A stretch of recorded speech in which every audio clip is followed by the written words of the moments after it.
Bienvenido a Saboreando la Palabra, el comentario a las lecturas de la Misa Dominical. Te habla el Padre Ángel Siapi, de la parroquia Cristo Redentor en el Paraíso, San Juan, Puerto Rico. Recuerda que en la descripción están las citas bíblicas de las lecturas, el enlace al guión de la Lección Divina, el enlace a los apuntes del comentario y la dirección de la página web de la parroquia Cristo Redentor. En el nombre del Padre, del Hijo y del Espíritu Santo. Amén. Señor de poder y de misericordia, que has querido hacer digno y agradable, por favor tuyo, el servicio de tus fieles. Concédenos caminar sin tropiezos hacia los bienes que nos prometes. Por nuestro Señor Jesucristo, tu Hijo, que vive y reina contigo en la unidad del Espíritu Santo y es Dios por los siglos de los siglos. Amén. Domingo 31 del tiempo ordinario, ciclo A. Hoy tenemos en la primera lectura al profeta Malaquías. Malaquías no es un nombre propio, sino una expresión que en hebreo significa mi mensajero. Se trata de un profeta anónimo de mediados del siglo V a.C., posterior al destierro en Babilonia y a la reconstrucción del templo, que concluye en el 515 a.C. Posterior a estas cosas y anterior, Malaquías es anterior a la reforma de Esdras, en el año 398 a.C. El entusiasmo que llevó a la reconstrucción del templo ha decaído. Hay apatía en el culto y el cumplimiento de las leyes de la alianza. Malaquías tiene claro que Dios es creador de todo. Capítulo 2, versículo 10. Dios es Señor del universo. Capítulo 1, versículo 14b. Y Padre del pueblo. Capítulo 2, versículo 10. Y que Dios ha escogido y ha pactado una alianza con Israel, su pueblo, solo porque lo ama. Pero el pueblo, y en especial los sacerdotes, capítulo 2, versículo 1, no han sido fieles a la alianza. Capítulo 2, versículos 8 y 10. Estas son las citas donde podemos ir al texto a buscar esto que estoy explicando. El pueblo y los sacerdotes no han sido fieles a la alianza, no han dado gloria a Dios, sino que han desvirtuado la enseñanza de la ley, capítulo 2, versículo 8, y han sido parciales en su aplicación, capítulo 2, versículo 9, haciendo acepción de personas, es decir, aplicando la ley según su conveniencia, para salir bien ellos, para quedar bien ellos y para aprovechar ellos, no para servir al pueblo y mucho menos para servir a Dios. Este es el mismo reproche que le hace Jesús a los escribas y los fariseos en el Evangelio de hoy. Así que esta primera lectura nos introduce ya en el tema del Evangelio. Entonces tenemos un momento antes de llegar allá para comentar la segunda lectura. Segunda lectura, continuamos leyendo la primera carta de San Pablo a los tesalonicenses. San Pablo recuerda que en la evangelización de los tesalonicenses, él y sus compañeros los trataron como una madre trata a su hijo, con delicadeza, alimentándolo y dándole calor. Es lo que indica la palabra griega talpe, que se traduce, en la traducción del texto litúrgico que leemos, la traducen por cuidar con cariño, versículo 7, pero que literalmente lo que significa es darle calor, como una madre que da calor al niño, para que él esté confortable. El amor que Pablo les tiene hace que quiera entregarles hasta su propia vida, versículo 8. Por eso, mientras proclamaba el Evangelio, se proveyó a sus necesidades trabajando, a fin de no ser una carga para nadie. Versículo 9. Los tesalonicenses han recibido la palabra de Dios por medio de la predicación de San Pablo. Versículo 13. A pesar de haberla escuchado a través de las palabras humanas de Pablo, la han acogido no como palabra humana, sino como lo que es en verdad, como palabra de Dios que permanece operante en vosotros los creyentes, les dice Pablo en el versículo 13. La palabra de Dios acogida opera sobre el creyente, porque la palabra de Dios es viva y eficaz, como nos dice la carta a los Hebreos capítulo 4 versículo 12. Este operar de la palabra de Dios sobre el creyente se refiere al valor performativo de la palabra. La palabra acogida hace lo que dice, porque la acompaña el poder de Dios y lo que Dios dice se hace. Pasemos entonces al Evangelio. Dirigiéndose al pueblo y a sus discípulos, como nos señala el versículo 1, Jesús pronuncia una dura condena contra la conducta de los escribas y fariseos. No debemos entender por esto que todos los escribas y fariseos se comportaban así. Jesús mismo reconoce que hay escribas cristianos que enseñan los misterios del reino a sus discípulos, como podemos ver en Mateo capítulo 13, versículo 52. En el versículo 2 Jesús dice: en la cátedra de Moisés se han sentado los escribas y los fariseos. La cátedra era el asiento desde donde se leía y explicaba la ley en la sinagoga. Fue Moisés quien recibió la ley de parte de Dios. De manera figurada se habla de sentarse en la cátedra de Moisés para referirse a los que tienen la función de enseñar al pueblo la ley. Fijémonos que Jesús no condena la ley que enseñan los escribas y los fariseos. Por eso él dice: haced y cumplid todo lo que os digan, versículo 3. Jesús lo que condena es su comportamiento, no lo que enseñan, sino su comportamiento, que por supuesto no hay que imitar, porque ellos dicen, pero no hacen, versículo 3. Jesús condena la hipocresía de los escribas y fariseos que engañan al pueblo, haciéndose pasar por representantes de Dios, aparentando tributar culto a Dios, cuando en realidad lo que buscan es darse importancia a sí mismos. Parece que están sirviendo al pueblo, parece que están sirviendo a Dios, se están sirviendo a sí mismos. Esta es una tentación que siempre tenemos, hay que estar en guardia. Bien, pues los escribas y fariseos, actuando de este modo, vacían las prácticas religiosas de su significado. Ya no las hacen para buscar y honrar a Dios, sino para buscarse a sí mismos. Ponen sus conocimientos teológicos al servicio de su egoísmo, escogiendo entre los preceptos los que les convienen a ellos y cargando a los demás de mandamientos de los que se dispensan a sí mismos. Así lo indica Jesús en el versículo 4. Lían fardos pesados y se los cargan a la gente en los hombros, pero ellos no están dispuestos a mover un dedo para empujar. En el versículo 5a dice: todo lo que hacen es para que los vea la gente. En su afán de aparentar, los fariseos exageraban lo que mandaba la ley. Agrandaban sus filacterias y los flecos en las orlas de sus mantos. Así aparecían ante los demás como más piadosos y cumplidores de la ley.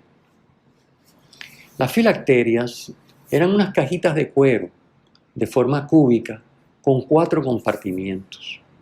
En cada uno se ponía un pergamino que llevaba escrito un pasaje de la ley de Moisés.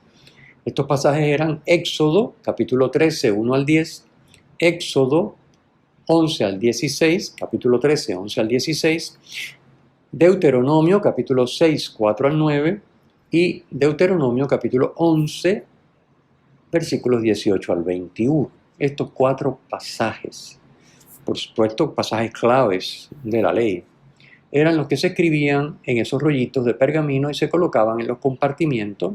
Sería algo minúsculo en esa cajita, porque fíjense que los varones israelitas se ataban la filacteria, esa cajita de cuero, se la ataban al interior del brazo izquierdo, entre el hombro y el codo.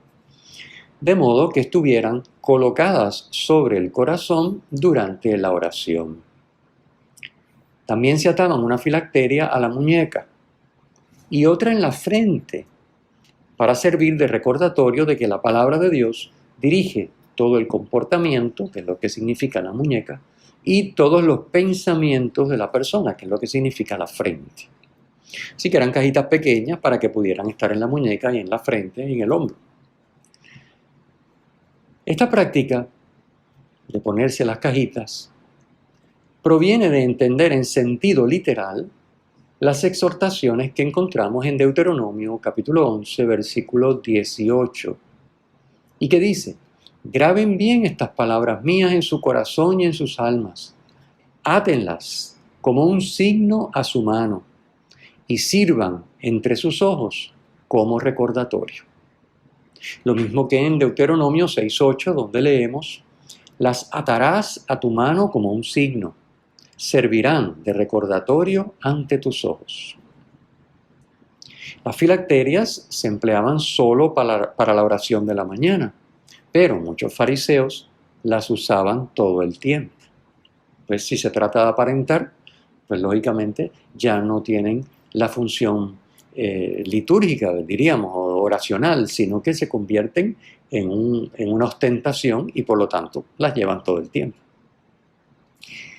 El uso de los flecos en los bordes o en las orlas proviene del libro de los Números, capítulo 15, versículos 38 y 39, donde el Señor le dice a Moisés: habla a los hijos de Israel y diles que por todas sus generaciones se pongan flecos en las esquinas de sus vestidos y que pongan entre estos flecos uno de púrpura violácea.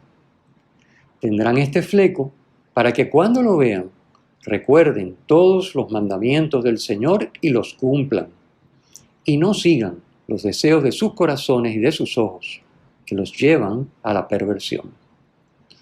También aparece el tema de los flecos en la cita de Deuteronomio capítulo 22, versículo 12. Allí dice la oración: te harás flecos para las 4 puntas del manto con que te cubras. Pues de aquí provienen las costumbres de los flecos de estas 2 citas y de las filacterias de las 2 anteriores. Jesús condena el afán de reconocimiento y notoriedad de los fariseos, su deseo de encumbrarse sobre los demás, manifestado en la búsqueda de los primeros puestos en los banquetes y los asientos de honor en las sinagogas, versículo 6. El deseo de que les hagan reverencias, versículo 7a, y de que los llamen rabí, versículo 7b, término hebreo que significa mi maestro. Rabí, padre y maestro, aparecen en los versículos 8 y 10, eran tributos honoríficos que se daban a los que enseñaban la ley de Moisés y que los escribas y fariseos apetecían. El cristiano no debe actuar así, como indica el comienzo del versículo 8. Vosotros, en cambio.